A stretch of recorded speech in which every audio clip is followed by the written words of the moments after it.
विधान परिषदेची निवडणूक होतीये। महायुती ही निवडणूक एकत्रित लढवतीये, पण या निवडणुकीमध्ये खूप इंटरेस्टिंग चित्र महायुतीच्या बाबतीतलं लक्षात येते। ते असं की सत्तेसाठी यारी तरीही मनभेदांची दरी अशी काहीशी अवस्था महायुतीची झालेली आहे।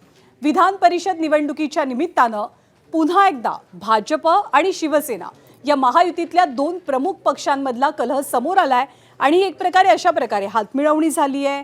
नेते आपापसात बोलतायत, सगळं काही आलबेल्याचं चित्र दाखवलं जातंय, पण एक भली मोठी मनभेदांची दरी या निवडणुकीच्या निमित्तानं महाराष्ट्रासमोर आली आहे। सगळ्यात आधी काय झालं तर जागा वाटपावरनं दोनही पक्षांमध्ये जोरदार चढाओढ पाहायला मिळाली। मग नंतर बऱ्याचशा ठिकाणी अधिकृत उमेदवारांच्या विरोधात घटक पक्षातल्या नेत्यांनीच बंड पुकारलं। सगळ्यात पहिला विषय होता रायगडमधला। रायगडमध्ये शिवसेनेच्याच उमेदवारी कोणाला मिळाली होती तर राष्ट्रवादी काँग्रेसला, पण शिवसेनेच्या जुईली दळवी आणि विकास गोगावले दोघांनी राष्ट्रवादीच्या अनिकेत तटकरेंना आव्हान देण्याचा प्रयत्न केला, पण अखेर दोघांचे बंड शांत झालं। जुईली दळवी यांनी अर्ज मागे घेतला। तिकडे नांदेडमध्ये भाजपच्या अमरनाथ राजूरकरांना राष्ट्रवादीचे आमदार प्रतापराव चिखलीकरांचा मुलगा प्रवीण चिखलीकरांनी अपक्ष म्हणून आव्हान दिलं। नाशिकमध्ये शिवसेनेच्या दराडेंना भाजपचे बंडखोर गीते बंधूंनी आव्हान दिलंय। नाशिकचा तिढा अजूनही सुटलेला नाहीये। 4 तारीख शेवटची आहे अर्ज माघारीसाठीची, म्हणजे उद्याचीच।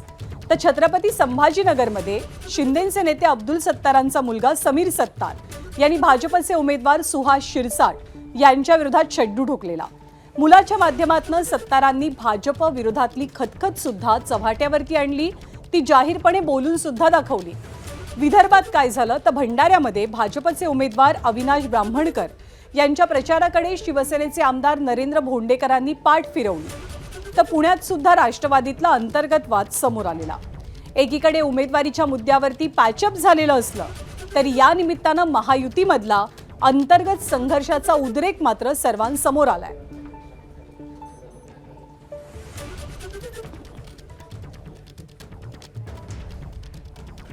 तर महायुतीतलं चित्र नेमकं काय आहे विधान परिषद निवडणुकांसाठीचं, कुठे कुठे महायुतीतली बंडखोरी अजूनही कायम आहे, त्यावरती आपण एक नजर टाकूया।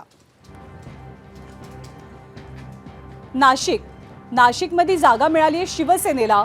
अधिकृत उमेदवार आहेत नरेंद्र दराडे, पण त्यांच्या विरोधात भाजपचे गणेश गीते आणि गोकुळ गीते हे दोघे सुद्धा मैदानात आहेत। या दोघांची मनधरणी करण्याचे प्रयत्न सध्या सुरू आहेत। दुसरी महत्त्वाची जागा नांदेडची। अधिकृत उमेदवार आहेत अमरनाथ राजूरकर, त्यांच्या विरोधात बंडखोरी केली आहे राष्ट्रवादीच्या प्रवीण चिखलीकरांनी। पुढची महत्त्वाची जागा परभणीची। अधिकृत उमेदवार आहेत एकनाथ शिंदेंच्या शिवसेनेचे सईद खान, पण त्यांच्या विरोधात राष्ट्रवादीचे विजय जामकर आणि संग्राम जामकर या दोघांनी सुद्धा बंडखोरी करत अर्ज भरलाय।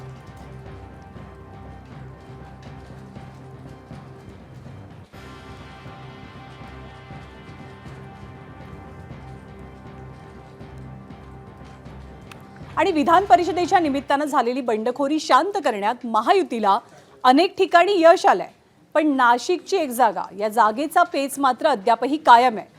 इथे भाजपचे बंडखोर गणेश गीते आणि अपक्ष गोकुळ गीते दोघेही एकाच वेळेला मैदानामध्ये उतरलेत आणि दोघे सुद्धा माघार घेण्यास तयार नाहीये। मग एकनाथ शिंदेंचे संकटमोचक अशी ओळख असलेल्या उदय सामंतांनी या सगळ्या परिस्थितीत नाशिकमध्ये धाव घेतली, पण त्यांना या बंडोबांची समजूत काढण्यात काही यश मिळालं नाही। त्यामुळे बंडखोरांना शांत करण्याचं आव्हान हे आता देवेंद्र फडणवीसांचे संकटमोचक गिरीश महाजन यांच्या समोर आहे। त्यामुळे महाजनांना या दोघांची समजूत काढण्यात यश येणार का, आणि नाशिकमध्ये महायुतीचे शिवसेनेचे उमेदवार नरेंद्र दराडे यांचा मार्ग सुकर होणार का, याकडे अख्ख्या राज्याचं लक्ष लागलंय।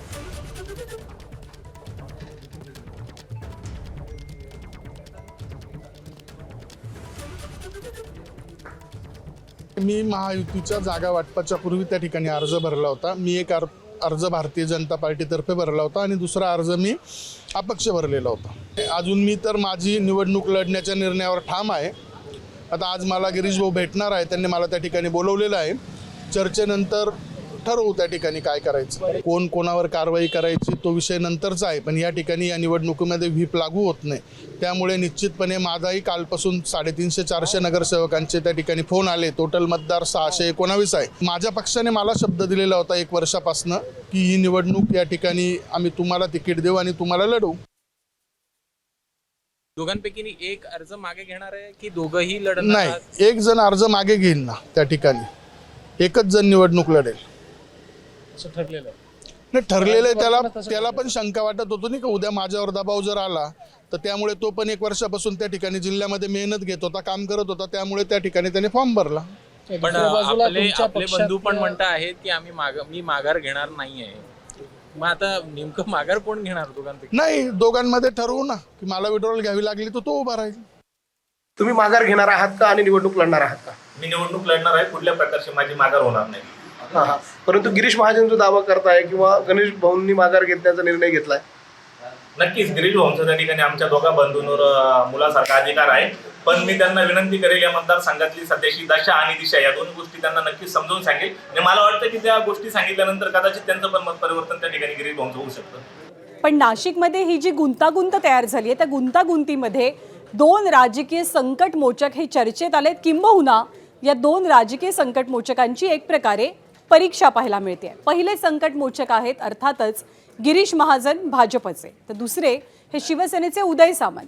आता शिवसेनेचे मंत्री उदय सामंतांनी चेंडू गिरीश महाजनांच्या कोर्टात टोलावल्यानंतर गिरीश महाजनांनी 100% या परिस्थितीतनं मार्ग निघेल असा विश्वास व्यक्त केला.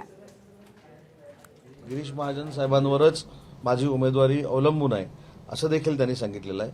त्याच्यामुळे महायुतीमध्ये गिरीश महाजन साहेब हे समन्वय समितीमध्ये देखील आहेत, आमचे ज्येष्ठ मंत्री देखील आहेत आणि या बाबतीमधली सकारात्मक भूमिका स्वतः गिरीश भाऊंनी काल माझ्यासमोर घेतलेली आहे.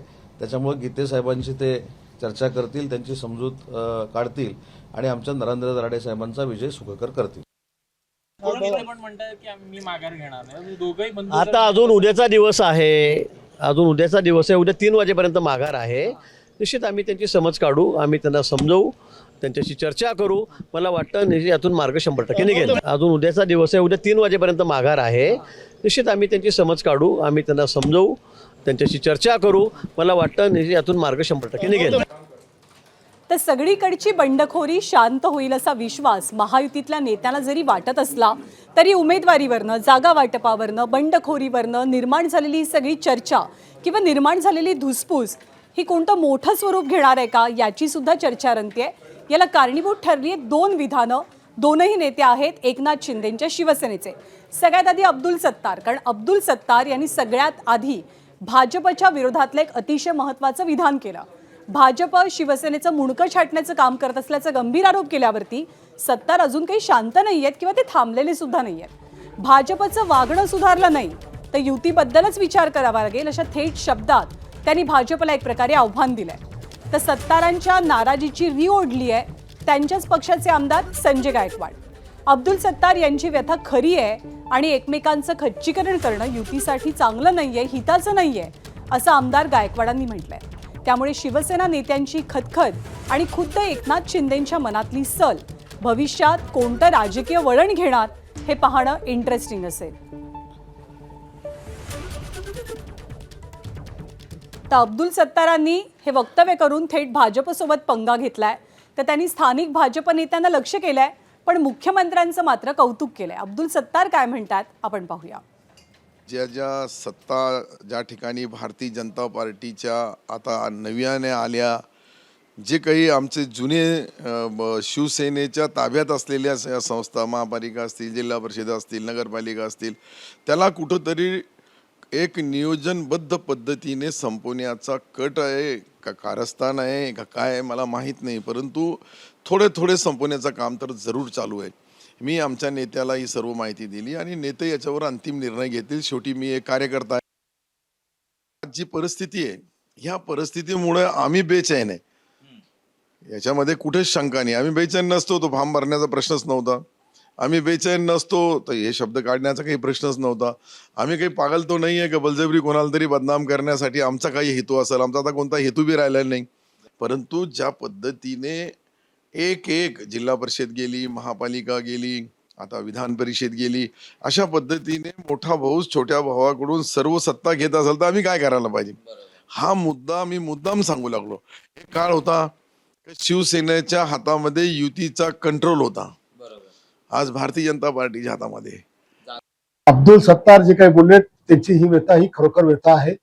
राज्यातल्या 2 कॅबिनेट मंत्र्यांना कशी मारहाण झाली त्यावर कारवाई सुद्धा काही झाली नाही हे उभ्या महाराष्ट्राने त्या ठिकाणी पाहिलं. अजितदादांच्या पत्नी सुनेत्राताई यांचा अर्थ खातं सुद्धा अजून त्यांना मित्रपक्ष आमचा देत नाही. त्याच्यामुळे त्यांच्या सोबत सुद्धा आमच्यासारखाच खेळ होतो की काय असं आम्हाला दिसून राहिलेलं आहे. आणि माझ्या मतदारसंघात सुद्धा मी काही लक्षवेधी लावल्या तर भारतीय जनता पक्षाचे ज्येष्ठ मंत्री ते माझ्या लक्षवेधी सुद्धा लागू देत नाहीत. आणि भूखंड ज्या लोकांनी खाल्लेत, ज्यांच्या मी लक्षवेधी लावल्या त्यांना पाठीशी घालायचं काम देखील या ठिकाणी होतं. एक माझ्या मतदारसंघात सुद्धा मला मोठ्या प्रमाणामध्ये या माझ्या मित्र पक्षाचा म्हणजे अन्याय आणि माझा त्यांचा हस्तक्षेप मला या ठिकाणी पाहायला मिळतोय आणि हे या राज्याकरता चांगलं नाहीये. तर अब्दुल सत्तारांनी राजकीयदृष्ट्या अतिशय धाडसी विधान करत भाजपच्या विरोधात शिवसेनेच्या मनात जी खदखद आहे ती बोलून दाखवल्याची चर्चा रंगत असताना दुसरीकडे एकनाथ शिंदेनी मात्र अब्दुल सत्तारांना त्यांच्या वक्तव्यावरनं समज दिल्याचं म्हटलंय. बिलकुल ते आता उद्या बसतात ते एकत्र आणि एकत्र बसून त्याच्यावर पण तोडगा निघेल. कारण शेवटी महायुतीने आम्ही 17 जागा लढवतोय, 17 जागा महायुतीच जिंकणार आहे. त्यामुळे पूर्णपणे बहुमत जे आहे, मेजॉरिटी आहे, नंबर जे आहेत महायुतीकडे जास्ती आहेत. पण अब्दुल सत्तार आता अब्दुल सत्तार यांना सांगितलेलं आहे महायुतीचा प्रथा आणि महायुतीचे नियम आपण पाळायचे. तर अब्दुल सत्तार यांचं हे वक्तव्य बरेच चर्चेत आहे, कारण अब्दुल सत्तारांच्या वक्तव्याचा धागा पकडत विरोधकांनी सुद्धा महायुतीवरती जोरदार टीका केली, खास करून शिवसेना भाजपवरती. पण अब्दुल सत्तारांशी मुख्यमंत्र्यांनी चर्चा केल्याचं संजय शिरसाट यांनी सांगितलेलं आहे. अन्य नेत्यांनी सुद्धा प्रतिक्रिया दिली, आपण पाहूया. आता त्यांनी काय बोलायचं काल शिंदे साहेबांना बोललेलं आहे. शिंदे साहेबांनी मला काय सांगायचं ते त्यांनी सांगितलेलं आहे. मला वाटतं तर ह्या प्रकरणामध्ये पुन्हा जखमेचे साल काढणं हे योग्य नाही आहे. म्हणून आता याच्यावर भाष्य करणं सुद्धा उचित नाही. जे काही त्याची नाराजगी होती त्यांनी शिंदे साहेबाला सांगितली, मला काय वाटत होतं मी शिंदे साहेबाला सांगितलेलं आहे. म्हणून आता याच्यावर आता आम्ही जास्त भाष्य करणार नाही. अब्दुल सत्तार सध्या खूप मोठे नेते झालेले आहेत सध्या शिवसेना पक्षाचे. ते तर आता युतीत ठेवायचे की नाही याच्यावर विचार करायला लागलेले आहेत. मला वाटतं ते सगळे अधिकार शिंदे साहेबांचे आहेत. आपण लहान तोंडी मोठा वगैरे कशाला घ्यायला पाहिजे. आपण आपल्यापुरतं बोला ना, जिल्ह्यापुरतं बोला, पण युती ठेवायची की नाही भाजपशी हा आता मला विचार करावा लागेल. सत्तार असं बोलत आहेत, सत्तार मित्र आहेत, पण त्यांनी असं बोलू नये माझा असं त्यांना सल्ला आहे. सत्तार साहेब सध्या आमदार आहेत, त्यांनी असं बोलून कुठेतरी मिठाचा खडा टाकू नये महायुतीमध्ये. त्याच्याने होणार काही नाही, पण मला असं वाटतं असे विधान आपण टाळावेत.